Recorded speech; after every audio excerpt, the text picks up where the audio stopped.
오늘 우리에게 주시는 말씀 요한복음 3장 8절부터 15절까지 말씀입니다. 요한복음 3장 8절로 15절까지 말씀. 같이 한 목소리로 읽겠습니다. 바람이 임의로 불매 내가 그 소리는 들어도 어디서 와서 어디로 가는지 알지 못하나니 성령으로 난 사람도 다 그러하니라. 니고데모가 대답하여 이르되 어찌 그러한 일이 있을 수 있나이까? 예수께서 그에게 대답하여 이르시되 너는 이스라엘의 선생으로서 이러한 것들을 알지 못하느냐? 진실로 진실로 내게 이르노니 우리는 아는 것을 말하고 본 것을 증언하노라. 그러나 너희가 우리의 증언을 받지 아니하는도다. 내가 땅의 일을 말하여도 너희가 믿지 아니하거든 하물며 하늘의 일을 말하면 어떻게 믿겠느냐? 하늘에서 내려온 자 곧 인자 외에는 하늘에 올라간 자가 없느니라. 모세가 광야에서 뱀을 든 것 같이 인자도 들려야 하리니 이는 그를 믿는 자마다 영생을 얻게 하려 하심이니라. 아멘. 왜 부모님께서 제가 목사가 되는 것을 원하셨는지는 모르겠어요. 수능을 보고 나서 수능 시험을 보고 사실 좀 제가 평소에 보던 것보다 점수가 잘 나오지 않았습니다. 근데 재수는 하기 싫고 그래도 학교는 어쨌든 가야겠다 생각하고 있었는데요. 아버님이 처음으로 저를 이제 태어나서 처음으로 일하시던 이제 그 봉고차로 저를 학교에 이제 데려다 주셨어요. 학교를 안산에서부터 이제 광명을 다녔기 때문에 항상 이제 혼자 다녔거든요. 고3 생활을 그렇게 했는데 딱 그날만 수능을 끝난 다음 날만 아버님이 저를 이제 광명까지 그 차로 태워다 주셨습니다. 태워다 주시면서 내리기 전에 저희 아버님이 저에게 했던 말이 있어요. 뭐냐면 재윤아 총신대 한번 가봐라. 근데 저는 그 말이 굉장히 싫었습니다. 왜냐하면 일단은 뭐 그다지 좋은 저에게 있어서 그 신학이라고 하는 그 목사님들에게 좋은 그런 뭐 마음도 있지 않았고요. 사실 목사들에 대한 그런 편견이 저에게도 있었기 때문에 그다지 좋지 않았고 아버지에게는 저는 과감하게 아버지 그렇게 하지 않을 거예요 라고 얘기했습니다. 한 12년의 세월이 지나서요 이제 직장생활 다 하고 또 하나님 특별한 은혜 주셔서 또 제 마음의 원함이 있어서 신학대학원에 가게 되었고 또 이제 시험을 봐서 합격을 하고요. 아버님에게 전화를 드렸을 때 아버지는 저에게 그렇게 말씀하셨습니다. 그래 내가 계속 기도하고 있었다 이렇게 얘기하시더라고요. 저를 신학대학원에 보낸 건 저희 아버지의 기도가 또 그 중에 한 이유라고 생각합니다. 그런데요 이 아들이 목사가 됐습니다. 목사가 되고요 약 7년 전에 저는 개척을 하려고 했습니다. 개척교회를 하려고 준비를 다 하고요. 그다음에 아내에게도 개척을 해야 될 것 같아라고 하면 당연히 저희 아내는 안 된다고 했겠죠. 안 되겠다 싶어서 이제 담임 목사님에게도 이제 얘기했더니 담임 목사님도 개척은 안 된다라고 얘기하시는 거예요. 그 당시 저희 어머니 아버지가 이제 안산에 개척을 하고 계셨기 때문에 뭐 개척교회 목사님이시니까 당연히. 근데 저희 어머니가 저에게 안 돼, 너는 개척을 하면 안 된다라는 거예요. 본인은 당신은 개척을 하면서 그 안산의 노인분들을 위해서 마지막 자신이 알고 있다. 늦지막히 신학을 하시면서 자기가 마지막 주신 사명 그 노인분들 자기가 목양하면서 마지막 희생하겠다라고 하시면서 목자의 길을 가셨는데 왜 아들은 개척을 하는 것에 대해서 되게 굉장히 힘들어하고 어려워하셨을까요? 모든 부모가 그러지 않습니까? 나는 이 고생을 해도 괜찮은 것 같은데 너는 이 고생을 하면 안 되겠다라고 하는 생각이 보통 부모들 가운데 있습니다. 맞죠?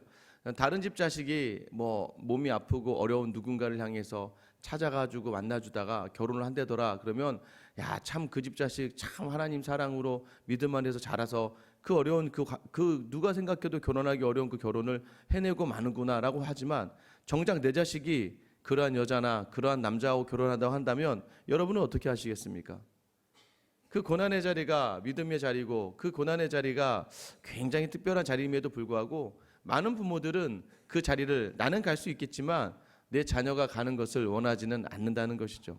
그런데요 하나님께서는 자기 아들을 이 땅에 그 십자가에 달리게 하십니다. 이것이 우리에게 있어서는 굉장히 오늘 찬양을 드렸던 것처럼 주님이 십자가에 달리셨다라고 하면서 우리의 마음을 굉장히 뭉클하게 하고 어렵게 합니다. 오늘 본문에서요, 이제 나타나는 이야기들이 바로 그러한 이야기들을 해 나가는 것이죠. 저희 어머니는 여전히 제가 이 교회를 섬기는 것에 대해서 많이 불안해하시죠. 그래서 더욱더 기도하고 계시죠. 그래서 항상 우리가 그러한 것 가운데 어떻게 그런 삶들을 이해하고 해석을 해야 되는가 하는 문제 가운데 안고 살아가기도 합니다. 니고데모가 본문에서 예수님을 밤에 찾아오셔서요, 그는 표적을 보고 예수님 하나님이 보내신 분이라는 것을 확신하고 있었습니다. 그러나 예수님은 그 속을 다 아셨어요. 네가 거듭나지 않으면, 물과 성령으로 나지 않으면 하나님의 나라를 볼 수도 없고 들어갈 수도 없다라고 이야기하죠. 이게 굉장히 이해하기 어려웠습니다. 누구에게는요? 니고데모는 이 말을, 사실 오늘 교회 나오는 우리도 이 말을 이해하기가 굉장히 어렵습니다. 쉽게 이야기하면 니고데모가 자신이 다시 나이가 많은데 어떻게 모태로 들어갑니까?라고 이야기하는 그 이야기를 통해서 니고데모 안에는 혈통, 유대인으로 태어나야 되는 것, 이 민족 안에서 태어나야 되는 것, 또 자신이 이 니고데모를 어떻게 강조합니까? 유대의 지도자이고 바리새인이다라고 이야기하죠. 결국은 하나님을 향한 공로, 율법을 지켜내는 것, 어떻게든 하나님 주어진 그 말씀을 내 삶 가운데서 지켜내는데 그것이 율법으로, 공로로 좀 치닫게 되는 부분들이 있는데, 이것으로 하는 것이 아니라 오직 위로부터 새로 태어나게 하시는 것, 이게 거듭남이라고 얘기했습니다. 그러니까 성령이 임하면 누구나 다 거듭나게 되는 것입니다. 여러분 안에 성령님이 계십니까? 그러면 거듭난 사람이라는 것을 믿으시기 바랍니다. 이것이 하나님이 우리에게 주시는 거예요. 제가 어제 말씀 전해드렸잖아요. 예수를 주라 시인하는 자들, 저주하지 않는 자들, 하나님의 영이 아니고서는 예수를 주님이라 할 수 없다. 주의 이름을 부르는 자에게 구원이 허락되어졌다라고 말씀드렸잖아요. 우리 안에 그것이 있다면 우리 안에 성령이 있는 줄 믿으시기 바랍니다. 성령의 사람은 어떻게 되느냐? 오늘 본문 8절 시작하면서 바람이라는 것과 비교하면서 성령을 이야기하죠. 참 이 성경이 독특한데요. 바람은요, 성령이라는 단어랑 똑같습니다. 신약에서는요, 푸뉴마라는 단어가 바람이라고 사용되어지는데요. 이게 또 성령을 이야기할 때도 푸뉴마라는 단어를 똑같이 사용합니다. 결국 바람이고 성령이다. 구약도 마찬가지예요. 구약도 하나님의 영 이야기할 때 루하흐라는 단어를 사용합니다. 근데 바람이를 얘기할 때 또 루하흐라는 단어를 사용해요. 그냥 성령을 이야기할 때 항상 표현하는데 가장 비슷한 표현이 바로 바람이라는 것이죠. 자, 바람이 옵니다. 바람이 오면 여러분 소리가 나죠. 후 하면서 이렇게 바람 소리가 납니다. 그런데 중요한 거는 이 바람은요, 만질 수가 없고 볼 수가 없는 것이죠.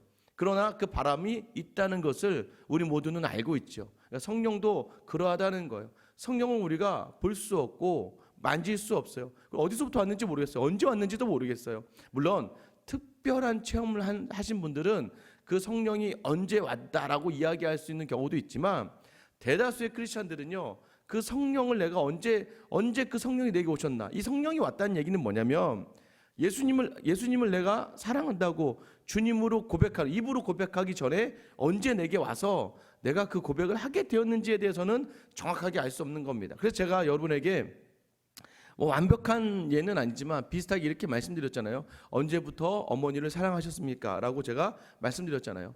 언제부터 어머니를 사랑하기는요, 그냥 집에 있다 보니까 어머니를 사랑하게 되는 것이죠. 그런데 우리는 간혹 헷갈려서 어머니가 밥을 해줘서 사랑하고, 어머니가 나에게 옷을 사줘서 그날부터 어머니를 사랑하기로 결단하고, 내가 어머니가 나에게 특별한 것을 해주어서 내가 어머니를 믿는다, 내가 어머니를 사랑한다라고 이야기하지는 안 된다는 것이죠. 바람과 같이 어디에서부터 임의로 불어서 내 마음을 적시고 내 마음을 흔들어 놓고 느끼게 한다는 것이죠. 형태는 보이지 않으나 나에게 영향을 주는 거예요. 영향을 주는 그 성령은 눈으로 보여지는 것은 아니다라고 이야기합니다. 그래서 하나님의 영은 단지 우리의 심리적인 자격뿐 아니라 바람처럼 명백하게 현실적으로도 우리의 삶에 개입하시는 분이다라고 이야기하는 거예요. 그래서 이러한 영적 세계로 들어가는 자들, 이러한 자들이 바로 성령으로 거듭난 사람이다. 결국은 뭐냐면 이것 또한 네가 하는 게 아니라는, 바람을 우리가 불게 하는 것이 아니라 바람이 불어오는 것을 우리가 느낀다는 것이죠. 하나님의 영이 우리에게 부어진다는 것을 우리가 느끼며 살아가는 것이죠. 니고데모는 그런데 어떻게 그런 일이 있을 수 있습니까? 니고데모는 전혀 이거를 이해할 수가 없는 거예요. 여러분 잘 생각해 보세요. 니고데모는요, 악한 사람이었습니까? 아니에요. 바리새인이지만 하나님을 온전히 알려고 노력했던 사람이고, 또 이 밤중에 왔지만 예수님을 만나서 예수님 알고자 했던 사람이에요. 그럼에도 불구하고 니고데모는 이것을 깨닫지 못합니다. 결국 무엇이냐면 우리가 행하는 선이, 우리가 행하는 공로가 그 믿음의 원인이 되지는 않는다는 걸 이야기하는 거예요. 그러니까 결국은 믿음은 오직 은혜다라는 것이죠. 11절의 말씀에 보면 진실로 진실로 내게 이르노니 우리는 아는 것을 말하고 본 것을 증언하노라. 그러나 너희가 우리의 증언을 받지 아니하는도다. 분명히 니고데모가 예수님에게 올 때는 우리가 당신의 표적을 보았습니다라고 하고 왔습니다. 우리가 봤다고 이야기하죠. 근데 예수님은 마치 니네가 본 그것이 잘못된 것이다라고 이야기한 것 같이 오늘 본문의 말씀을 던지는 거예요. 우리는 아는 것을 말하고 본 것을 증언하는데, 자, 그런데 너희는 우리의 증언을 받지 못한다라고 이야기해요. 여기서 말하는 우리는 누구입니까? 이 예수님을 포함한 제자들을 이야기하는 것이죠. 이 우리 제자들이 하나님의 영광을 보았습니까? 보았죠. 언제 보았습니까?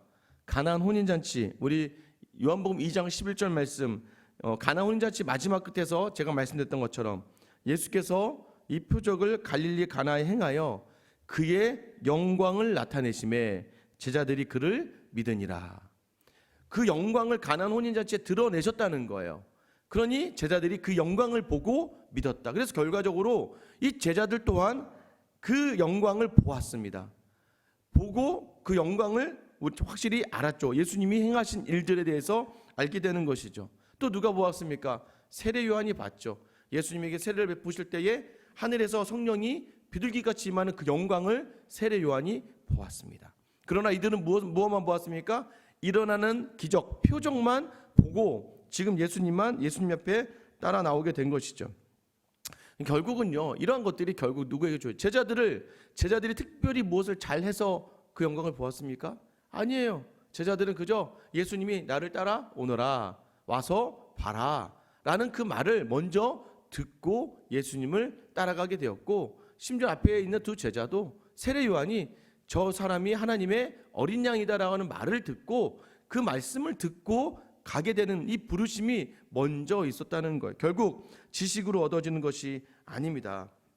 예수님 그래서 이 니고데모에게 뭐라고 이야기하시냐면, 내가 땅의 일을 이야기하는데도 네가 믿지 않는다. 땅의 일이라는 것이요, 일단은 지금 당장은 뭐냐면 예수님이 성육신에서 이 땅에 왔는데 내가 예수라고 하는 것도 믿지 않는데 네가 앞으로 하늘에 일어날 일들, 예수님 십자가에 달리셔야 되는 일들, 부활하셔야 되는 일들, 승천하셔야 되는 일들에 대해서 내가 얘기할 때 네가 어떻게 이해할 수 있겠니? 지금 내가 성육신에서 이렇게 표적을 보이고도 네가 온전히 나를 하나님의 아들을 보지 못하는데 내가 하늘의 일을 이야기할 때 너희가 어떻게 이런 이야기들을 다 이해할 수 있겠니? 라는 것이에요.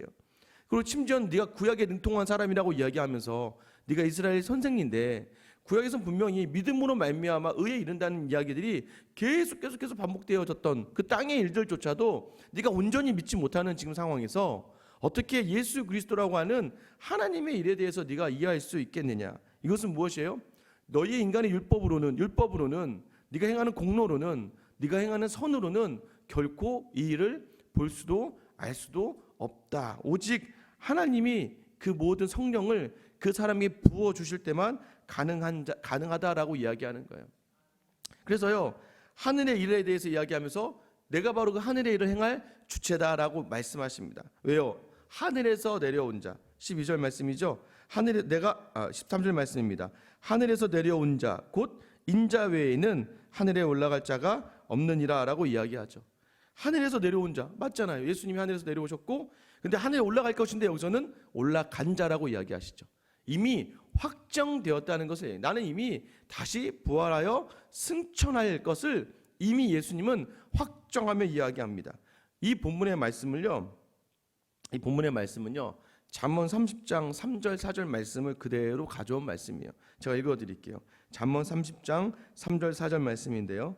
나는 지혜를 배우지 못하였고 또 거룩하신 자를 아는 지식이 없거니와 하늘에 올라갔다가 내려온 자가 누구인지, 바람을 그 장중에 모은 자가 누구인지, 물을 옷에 싼 자가 누구인지, 땅의 모든 끝을 정한 자가 누구인지, 그의 이름이 무엇인지, 그의 아들의 이름이 무엇인지 너는 아느냐? 지혜로, 세상의 지혜로 그 모든 것들을 풀어내지만 한계가 있는데, 그 한계가 뭐냐면 하늘에 올라갔다 온 자를 알고 있느냐라고 이야기하는 이 솔로몬을 통한 이 잠언의 말씀을요, 예수님 그대로 인용하시는 거예요. 내가 하늘에서 내려온 자야.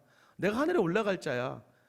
구약에서부터 이미 예언한 자야. 그리고 바람을 모으는 자가 누구냐? 바람을 보내는 자가 누구냐? 하나님이시고 예수 그리스도라는 것에 대해서 이미 구약에서 이야기하고 있는 것들을 내가 지금 너희에게 주러 왔는데도 불구하고 너희가 나를 믿지 못하는데 하물며 하늘에 이르겠느냐라고 말씀하시는 거예요. 그 탁월함을 가지신 이가 땅의 일과 하늘의 일을 온전히 알고 있었고 온전히 알고 보셨기 때문에 증언할 수 있는 것이에요.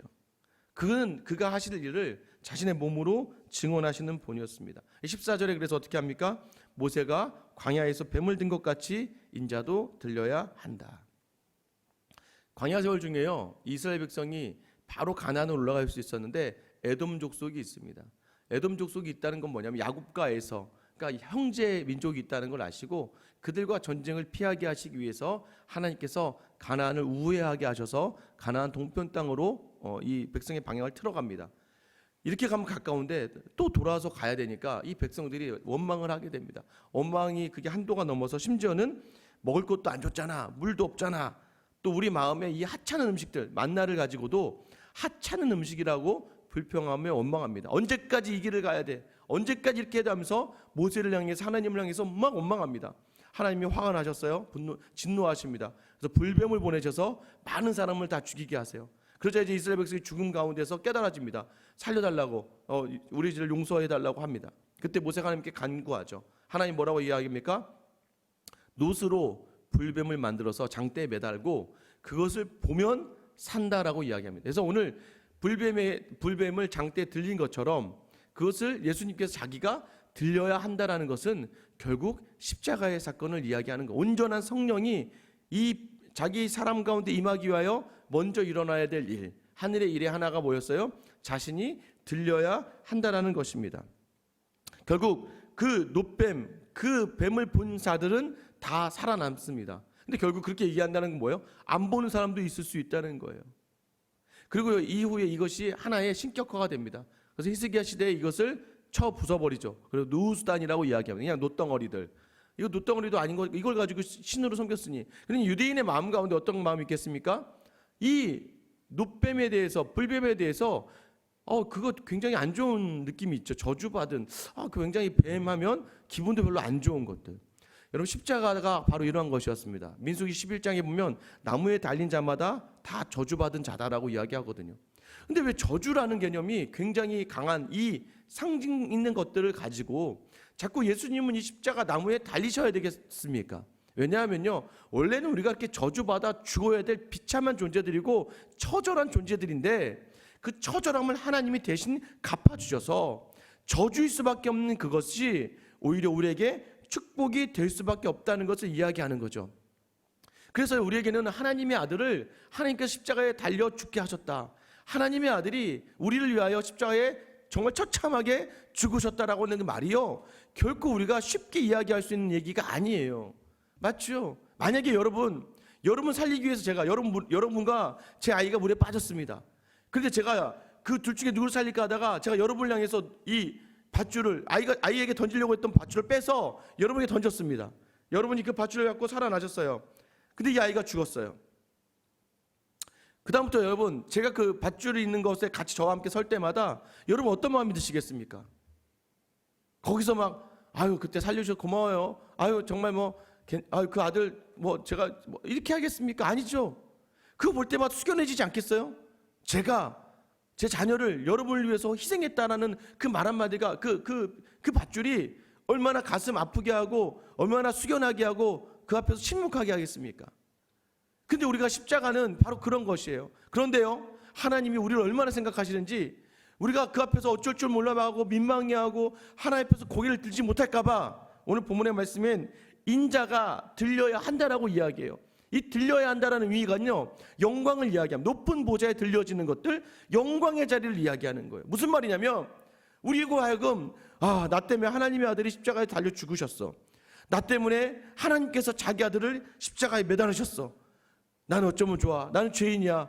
난 정말 하나님 앞에서 쓸모없는 죄인이고 내가 죄인 중에 개수야라면서 매번 고난 주간마다 되면 막 낙심하고 막 그 마음 가운데 막 죄인인 것 같고 막 부끄러워하고 어쩔 줄 모르는 우리에게 하나님은 아니야.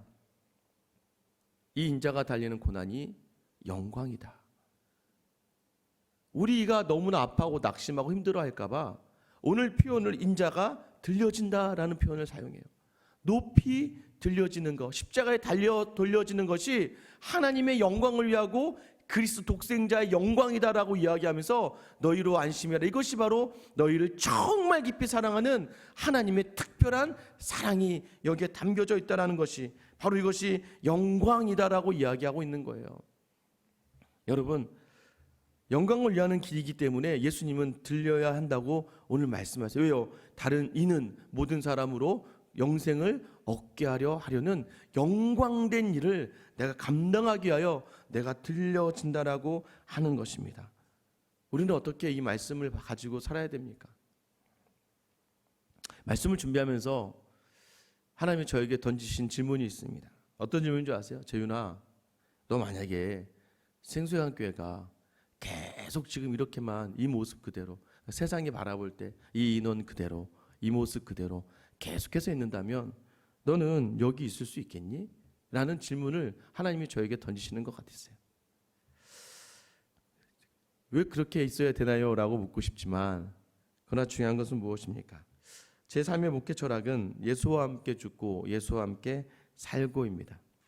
그러면 세상이 눈에 바라볼 때 동일하게 비참할 수 있고 동일하게 없을 수 있지만 그 안에 나를 위해서 들려줘야 했던 예수 그리스도와 함께 하신다면 그것이 바로 영광된 자리 아니겠습니까? 참 어려운 성도들을 많이 봅니다. 저도 참 이 교회 와서요. 이제 뭐 제가 지난번에도 어렵게 뭐 집을 구하고 이렇게 하는 과정들, 아내가 막 점심 때마다 은행을 다녀야 되고 막 대출을 받아야 되고 저도 막 대출 받으면서 꽤 전화하면서 그것 때문에 신경 쓰는 일들이 굉장히 좀 힘들고 어려워서요. 그런데 불구하고 저는 그래도 당당히 한 24평 아파트에 삽니다. 빚을 지는 것도 능력이라고, 이 능력이 저에게 있어요. 오히려 주변에 있는 사람들이 저를 부러워합니다. 야, 어떤 친구가 그러더라고요. 야, 그래도 너는 빚을 받을 능력이 있구나. 오히려 그 정도로 저희 교회를 바라보면서 우리 교회 성도 중엔 저보다 더 힘들고 어려운 그러한 성도들이 많이 있습니다. 그리고 더 힘든 가운데 있는 분들도 많이 있죠. 사실 저는요, 기도하다가 그런 기도합니다. 다른 목사님들처럼 자신 있고 확신 있게 여러분, 하나님이 복 주시고 여러분 집에 돈 주실 것이고 아프신 분들 건강 주실 겁니다라고 정말 확신을 가지고 선포하는 목사였으면 좋겠는데, 제가 알고 있는 말씀은 죄송한데 그런 말씀이 아니고요. 여러분이 감당하고 있는 그 고난의 자리에서 저는 여러분이 들려지기를 원합니다. 이 고난의 시간이 언제일지 모르지만 예수 그리스도와 함께함으로 말미암아 예수님이 가신 그 영광의 자리로 가는 그 과정으로 받아들이면서 들려지고 들려져서 지금 내가 있는 이 자리가 정작 말할 수 없는 아픔과 고통과 탄식으로 있을 수밖에 없지만, 그러나 오늘 우리의 이 자리가 예수님이 가신 그 십자가의 길이라면 바로 영광된 길이다. 그 영광이 우리 가운데 임하고, 그러나 또 저는 여러분의 환경과 삶의 변화를 위해서 기도하겠죠. 하나님, 그래도 이 땅의 것들을 일용할 양식으로 채워주시고 항상 감사로 나아갈 수 있는 은혜 달라고 기도하겠죠. 우리 함께 그 영광의 길을 위하여 들려짐을 당하는 이 시간을 묵묵히 가신 그 십자가를 보면서 감당의 내모로 시간이 흐른 뒤에 우리가 이런 모든 이야기들을 나눌 때 정말 하나님이 하셨음을, 하나님의 영광 돌릴 수 있는 우리 모든 성도님들 될 수 있기를 주님의 이름으로 축원합니다. 기도하겠습니다.